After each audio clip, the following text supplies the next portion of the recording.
আপনার প্রতিষ্ঠানের জন্য এরকম একটি প্যাড আপনারা কিভাবে তৈরি করবেন মাইক্রোসফট ওয়ার্ড ব্যবহার করে আজকের এই ভিডিওতে আমরা সেটাই দেখব।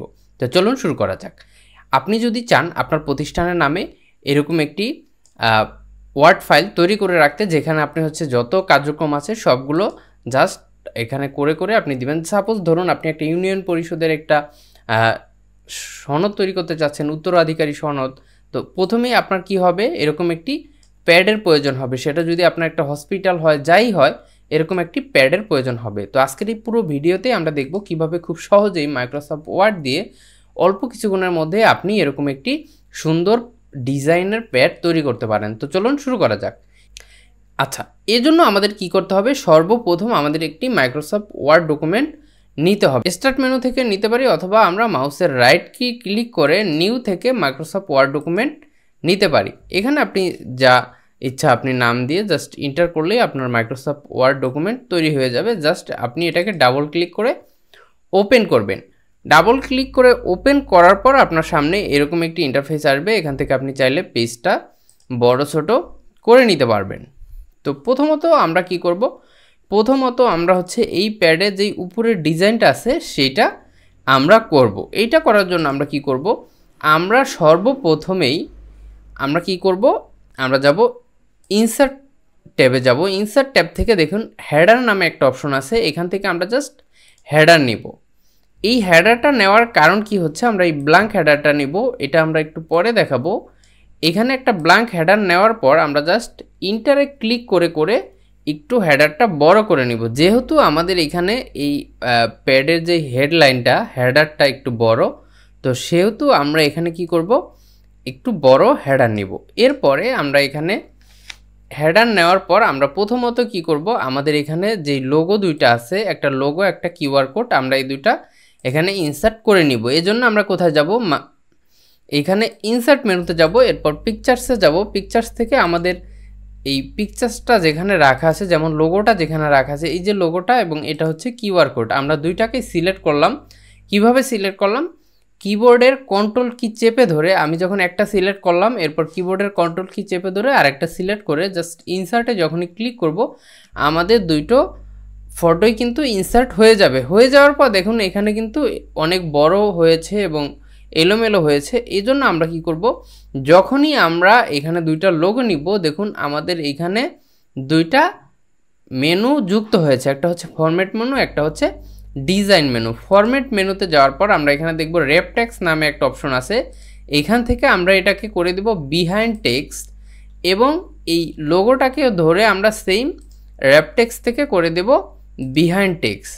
এরপরে আমরা কিবোর্ডের শিফট কি চেপে ধরে এই কর্নারে ধরে আমরা লোগোটা একটু ছোট করে দিব।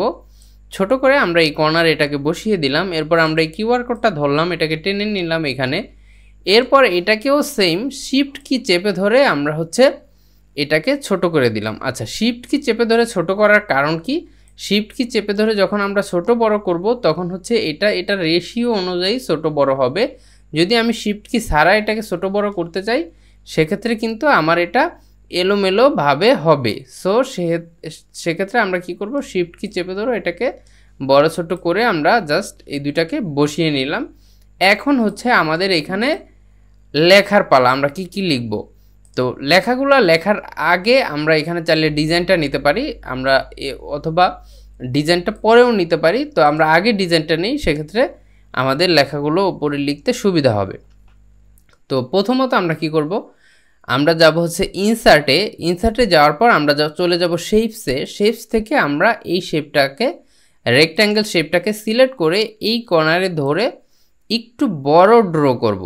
আমরা পেজের বাইরে একটু বড় ড্র করলাম। এটার কারণ হলো আমাদের এই সাইড দিয়ে যদি একটু বাকি থাকে, আমরা এটাকে অ্যারো কি দিয়ে উপরে এবং সাইডে দিয়ে দিলাম। এখন আমাদের এখানে কিন্তু শেপটা চলে এসেছে, কিন্তু শেপটা চলে আসার পরে আমাদের লোগোটা এবং কিউআর কোডটা কিন্তু শেপটার নিচে পড়ে গিয়েছে। আমরা ওই দুটাকে উঠাবো উপরে। এর আগে আমরা এই শেপটার ডিজাইনটা করে নেই। এখানে দেখুন গ্রেডিয়েন্ট কালার দেওয়া আছে, আমরা যদি এটা নিতে চাই সেক্ষেত্রে আমরা কি করব, আমরা এই শেপটাকে সিলেক্ট থাকা অবস্থায় চলে যাব ফরম্যাট মেনুতে। আমাদের যদি হোম মেনুতে থাকে সেক্ষেত্রে এই শেপটা সিলেক্ট করে আমরা চলে যাব ফরম্যাট মেনুতে।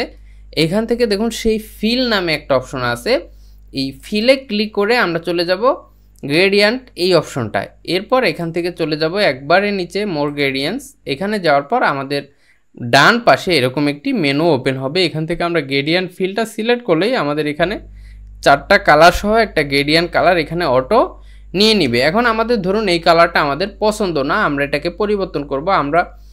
আমরা টোটাল এখানে 3টা কালার রাখবো অথবা 2টা কালার রাখবো। সো একটা কালার আমরা সিলেক্ট করে এই যে ডিলেটে ক্লিক করে আমরা এটাকে ডিলেট করে দিলাম। এই একটা কালার আমরা মাঝে এনে দিলাম এবং এখানে একটা। তো আমরা 3টা কালারের কম্বিনেশনে একটা গ্রেডিয়েন্ট কালার তৈরি করব। তো মাঝের এখানে সিলেক্ট করলাম, এরপর এই যে কালার অপশন থেকে আমরা এখানে একটা কালার সিলেক্ট করে দিয়ে দিলাম, ঠিক আছে, অথবা এই কালারটা আমরা দিয়ে দিলাম এখানে। এটাকে আমরা যদি একটু টেনে দিই তাহলে আমরা 2টা কালারই রাখি, আরেকটা আমরা এখান থেকে সিলেক্ট করে ডিলিট করে দিলাম। এখানে আমরা 2টা কালারই রাখলাম। এই কালারটা আমরা একটু পরিবর্তন করে অন্য একটা কালার দিই যাতে দেখতে আর একটু সুন্দর দেখায়। যেটা আপনার পছন্দ আপনি কিন্তু ওই কালারটা এখানে দিয়ে দিতে পারবেন, যেটা আপনার কাছে ভালো লাগে বা ভালো মনে হয় ওই রকম কালার আপনি এখান থেকে দিয়ে দিবেন। আমরা ধরুন এই কালারটাই রাখতেছি।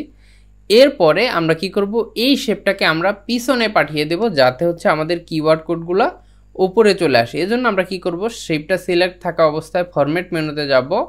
এইখান থেকে আমরা চলে যাব কোথায়, এই যে এই অপশনটায় সেভ ব্যাকওয়ার্ড। একটা জিনিস খেয়াল করুন, আমরা যখন এই শেপটার সিলেক্ট না থাকবে আমাদের, তখন কিন্তু এখানে আপনি ফরম্যাট মেনুটা পাবেন না। ফরম্যাট মেনুটা পাওয়ার জন্য আপনাকে অবশ্যই শেপটা সিলেক্ট থাকা লাগবে। এটাকে আমরা কেটে দিলাম। এই দেখুন ফরম্যাট মেনু চলে এসেছে এটার ভিতরে। আমরা এখান থেকে এই ব্যাকওয়ার্ডের এই তীরে ক্লিক করে আমরা এটাকে সেন্ড টু ব্যাক করে দিব, ঠিক আছে। সেন্ড টু ব্যাক করে দেওয়ার পরও কিন্তু আমাদের লোগো এবং কিউআর কোড দুটো উপরে ওঠেনি। এজন্য আমরা কি করব, আমরা এই শেপটাকে একটু টান দিয়ে নিচে নিয়ে গেলাম। এরপর এই কিউআর কোডটা সিলেক্ট করে ফরম্যাট মেনু থেকে আমরা র্যাপ টেক্সটে গিয়ে এটাকে করে দেব ইন ফন্ট অফ টেক্সট। সেমভাবে এটাকেও আমরা র্যাপ টেক্সট থেকে করে দিব ইন ফন্ট অফ টেক্সট। এরপর যখন আমরা শেপটাকে টেনে নিয়ে আসবো, দেখুন আমাদের কিন্তু এই শেপটার উপরে লোগো দুইটা উঠে গিয়েছে। এখন হচ্ছে আমাদের লেখার পালা। লিখবো আমরা কিভাবে, আমরা লেখার জন্য এখান থেকে ইনসার্ট থেকে আমরা এই ওয়ার্ডারটা ব্যবহার করব অথবা এই টেক্সট বক্সটা ব্যবহার করব। আমি ওয়ার্ডারটা ব্যবহার করতেছি। এই ওয়ার্ডারটা আমি এখানে নিয়ে নিলাম। প্রথমে আপনার প্রতিষ্ঠানের নাম লিখবেন অথবা বিসমিল্লাহির রহমানির রহিম লিখবেন, ঠিক আছে। এখান থেকে আপনি জাস্ট হোমে যাবেন, হোমে গিয়ে আপনি ভাষাটা সিলেক্ট করে দিবেন। এরপর হচ্ছে লিখবেন, আচ্ছা এরকম হয়ে গেলে এটাকে আপনি হচ্ছে এটাকে ঠিক করা যায়। এরকম একটা ভিডিও আমাদের করা আছে, ওই ভিডিওটা আপনারা চাইলে দেখতে পারেন। এখানে যখন আমার লিখতে যাবেন তখন ওমার হয়ে যাবে, এরকম চেঞ্জ যাতে না হয় সেটা আমাদের চ্যানেলে ভিডিওটা দেওয়া আছে, আপনারা চাইলে দেখতে পারেন, ঠিক আছে। এইখানে ক্লিক করে আমরা এটাকে ঠিক করে নিছি, বিসমিল্লাহির রহমানির রহিম।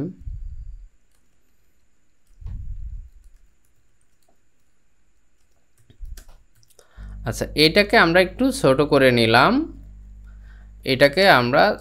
নিলাম, আপনি কিভাবে ছোট করবেন, ছোট করার জন্য আপনি কিন্তু এই যে এইখান থেকে সাইজটাকে ছোট করে নিতে পারেন, অথবা আপনি কিন্তু কিবোর্ডের কন্ট্রোল কি চেপে ধরে থার্ড ব্র্যাকেট ক্লোজিংটা দিলে এটা হচ্ছে বড় হবে আর ওপেনিংটা দিলে এটা ছোট হবে। এরপরে আমরা এটাকে বসিয়ে দিলাম সেন্টার বরাবর। আপনি যখন এদিক নড়াচড়া করবেন তখন আপনার এখানে একটা লাইনের মতো উঠবে, তখন আপনি বুঝবেন এটা সেন্টারে আছে। এরপর জাস্ট কন্ট্রোল ডি দিয়ে ডুপ্লিকেট করলাম। কন্ট্রোল ডি দিয়ে ডুপ্লিকেট করার পর এটা ডুপ্লিকেট হয়ে গেল। এখন এখানে আপনি কি করবেন, আপনার প্রতিষ্ঠানের যে নাম সেটা আপনি লিখবেন, ঠিক আছে। প্রতিষ্ঠানের নাম লিখবেন, সেটা আপনার প্রতিষ্ঠানের নাম যা হয় সেটা আপনি লিখে দিতে পারবেন। আমি কি করব, আমি হচ্ছে এই ফরম্যাটটা ওয়ার্ড ফাইলটা আমার এই ভিডিওর ডেসক্রিপশনে দিয়ে দিব। আপনারা চাইলে কিন্তু সেখান থেকে এই ওয়ার্ড ফাইলটা ডাউনলোড করে আপনাদের জাস্ট নামটা পরিবর্তন করেই নিজের প্রতিষ্ঠানের নামে আপনি হচ্ছে একটা প্যাড তৈরি করে নিতে পারবেন, ঠিক আছে। এখানে আপনার প্রতিষ্ঠানের নাম লিখবেন। এরপরে আপনি কি করবেন, এই সেম ওয়ার্ডারটাকে আপনি কন্ট্রোল ডি দিয়ে আবার ডুপ্লিকেট করবেন, এরপর নিচে বসিয়ে দিবেন। এখানে আপনার প্রতিষ্ঠানের ঠিকানাটা দিতে পারেন, আপনার প্রতিষ্ঠানের ঠিকানা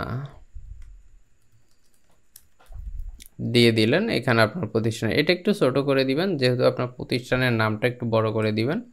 এরপর এটাকে সেন্টারে বসিয়ে দিলেন। এরপর আবার এটাকে কন্ট্রোল ডি দিয়ে ডুপ্লিকেট করে এখানে আপনার প্রতিষ্ঠানের মোবাইল নাম্বার ও ইমেলটা দিয়ে দিতে পারেন।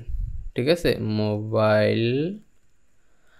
মোবাইল নাম্বার +8801, এরপর যাই আপনার যে নাম্বার সেই নাম্বারটা দিয়ে দিলেন। এরপর এখানে আপনি কিন্তু ইমেলটা দিয়ে দিতে পারেন। ঠিক আছে, আপনার যে প্রতিষ্ঠানের যে ইমেল সেটা আপনি এখানে দিয়ে দিবেন। তাহলে কিন্তু মোটামুটি আমাদের এই উপরের যে হেডারটা সেটা কিন্তু তৈরি হয়ে গেল। ঠিক আছে, তৈরি হয়ে গেল। এখন আমাদের বাকি আছে এই যে মাঝে একটা লোগো দিয়েছে, ওয়াটারমার্ক লোগো, সেই লোগোটা আমরা কিভাবে দিব। আমরা এতটুকু করেছি, এটাকে আমরা সেভ করলাম। এখন দেখুন আমরা আছি হেডারের মধ্যে, এই দেখুন এখানে হেডার লেখা আছে, নিচে ফুটার লেখা আছে, আমরা আছি হেডারের মধ্যে। আমরা যদি এই হেডার থেকে বের হতে চাই সেক্ষেত্রে আমরা কি করব, আমরা এই যে ডিজাইনে গিয়ে ক্লোজ হেডার অ্যান্ড ফুটার দিলেও আমরা বের হয়ে যেতে পারবো, অথবা এই খালি সাদা জায়গায় আমরা যখন ডাবল ক্লিক করব মাউসের লেফট কি, তখন আমাদের এই হেডারটা লক হয়ে যাবে।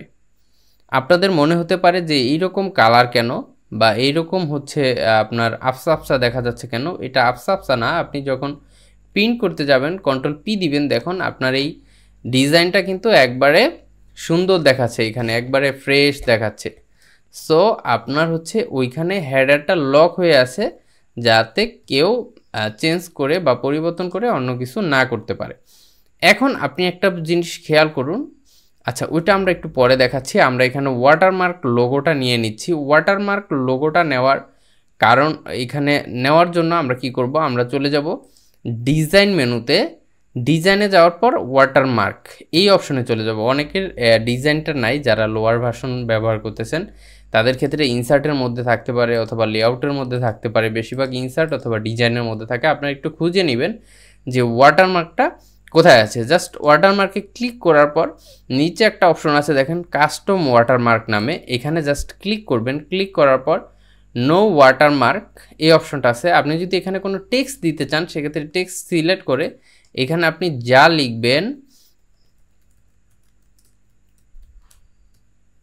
কলেজ কম্পিউটার লিখে জাস্ট অ্যাপ্লাইতে যখন ক্লিক করব, দেখুন এখানে কিন্তু কলেজ কম্পিউটার লেখাটা চলে এসেছে। আপনি যদি এটা হরিজন্টাল চান সেক্ষেত্রে হরিজন্টালে ক্লিক করলে হরিজন্টাল চলে আসবে। সো আপনি চাইলে কালারও কিন্তু এখান থেকে পরিবর্তন করতে পারবেন, দেখেছেন। তো আমরা এখানে চাচ্ছি লেখা চাচ্ছি না, আমরা চাচ্ছি হচ্ছে পিকচারটা দিতে। আমাদের হচ্ছে এই লোগোটা আমরা এখানে ধরুন বসাবো।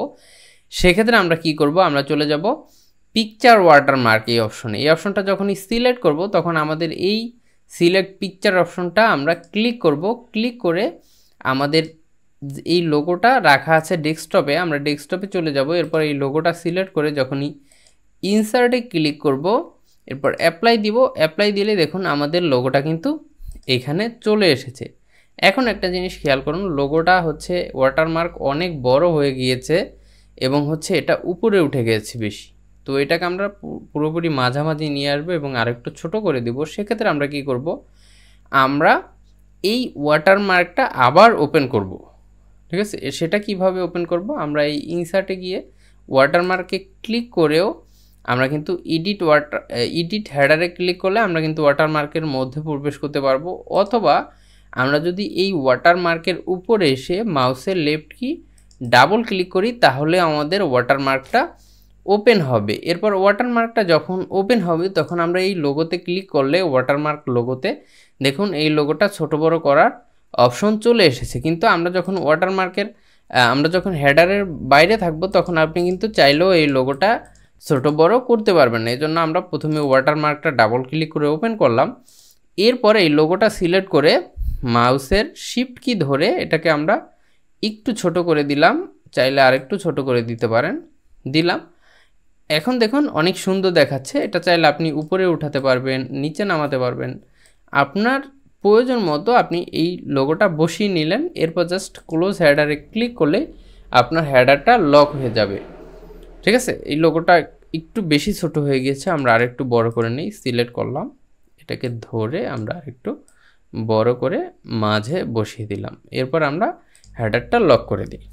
এখন শুরুতেই আমরা বলেছিলাম যে আমরা এই লেখাটা কিন্তু এমনিতেও লিখতে পারতাম, কিন্তু আমরা এই লেখাটা কেন হেডারের মধ্যে নিলাম, এটা একটা প্রশ্ন থেকেই যায়। তো এইটার কারণ হচ্ছে আপনি এই যে ডিজাইনটা তৈরি করলেন, আপনি একটা প্যাড তৈরি করলেন, একটা ওয়াটারমার্ক লোগো দিলেন, একটা সম্পূর্ণ ডিজাইন তৈরি হয়ে গেল। আমরা যদি এটা প্রিন্টে যাই, দেখুন আপনার প্রতিষ্ঠানের একটা পেডের মতো হয়ে গেছে। এরপর আপনি যা তৈরি করতে চান জাস্ট এখানে লিখে লিখে তা তৈরি করে দিবেন। আপনি উত্তরাধিকারী সনদ বলুন, আপনার প্রতিষ্ঠানের জন্য কাউকে প্রত্যয়নপত্র দিবেন, যা ইচ্ছা আপনি কিন্তু দিতে পারবেন। কিন্তু এই আমরা এটা হেডারের মধ্যে নেওয়ার একমাত্র কারণ হচ্ছে আপনি এই ডিজাইনটা তো আর বারবারে করবেন না। আপনার 100 জন ক্লায়েন্ট থাকতে পারে বা 100 জন কাস্টমার থাকতে পারে, তাদেরকে আপনি ধরুন, অথবা আপনার 100 জন রুগীর রিপোর্ট দিতে হতে পারে, সেক্ষেত্রে আপনার 100 বার এই ডিজাইনটা করা লাগবে বা কপি পেস্ট করা লাগবে। তো সেইটা থেকে বাঁচার জন্য আমরা হেডার ফুটার এটা করলাম। এখন ধরুন আমি কন্ট্রোল ইটা দিয়ে নতুন একটা পেজ নিলাম, দেখুন আমার সেম ডিজাইনটা নতুন একটা পেজে অটোমেটিক অ্যাপ্লাই হয়ে গিয়েছে। আমি যেই একটা ডিজাইন করলাম সেটা নতুন একটা পেজে অটোমেটিক অ্যাপ্লাই হয়ে গেছে। এই হেডারটা এই কারণে আমরা নিলাম। আপনি যতগুলো পেজ তৈরি করবেন, হাজার হাজার পেজ তৈরি করবেন, আপনার কিন্তু সেম ডিজাইনটা আপনার প্রতিটা পেজেই অ্যাপ্লাই হয়ে যাবে। দেখুন আমি কন্ট্রোল এন্টার দিয়ে দিয়ে কতগুলো পেজ তৈরি করতেছি, আমার কিন্তু এই ডিজাইনটা প্রতিটা পেজেই অ্যাপ্লাই হয়ে গিয়েছে। দেখুন এখানে আমি কতগুলো পেজ তৈরি করেছি, সব পেজে কিন্তু আমার এই ডিজাইনটা অ্যাপ্লাই হয়ে গিয়েছে। আপনার যদি দেখেন, এই যে দেখুন প্রতিটা পেজে কিন্তু আমার এই ডিজাইনটা অ্যাপ্লাই হয়ে গেছে। এই কারণে আমরা হচ্ছে এটা হেডারের মধ্যে ডিজাইনটা করেছি। তো আশা করি বুঝতে পেরেছেন। তারপরে যদি কারো কোনো বুঝতে সমস্যা হয় অবশ্যই কমেন্ট বক্সে জানাবেন, এবং চাইলে আমাদের ফেসবুকে আপনি হচ্ছে ইনবক্স করতে পারেন, সেখানে আপনার যত প্রশ্ন আছে সেই প্রশ্নগুলোর উত্তর আমরা দেওয়ার চেষ্টা করব। তো আজ এই পর্যন্তই, দেখা হচ্ছে পরবর্তী ভিডিওতে। ততক্ষণ ভালো থাকুন, সুস্থ থাকুন, আসসালামু আলাইকুম।